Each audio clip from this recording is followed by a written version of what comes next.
Mr Banks did prior to becoming a minister. Question number 4, Colin King. Thank you, Mr Speaker. My question is to the Minister of Science and Innovation and asks what investment is the government making in new science projects? The Honourable Stephen Joyce. Mr Speaker, yesterday I called for applications for $52.8 million worth of government research funding for the 2013 Science Investment Round.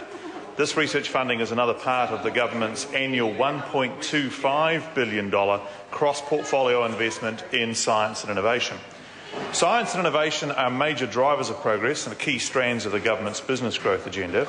We're focusing this particular investment on new science and research projects that will improve New Zealanders' health and well-being in the areas of biological industries, high-value manufacturing and services, energy and minerals, and health and society. Researchers have until early April to submit proposals, which will then be peer-reviewed and assessed by independent panels. The Science Board of the Ministry of Business, Innovation and Employment will decide which proposals get funded by August of next year. Colin King. Supplementary question to the Minister. What other investments is the government making in science?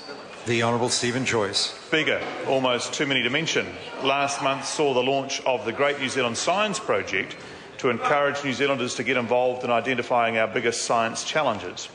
We've identified a number of illustrative challenges, including our rich seas, land and water, food for health, advanced materials and manufacturing, New Zealand's biodiversity, fighting disease, our changing climate and resilience to natural hazards.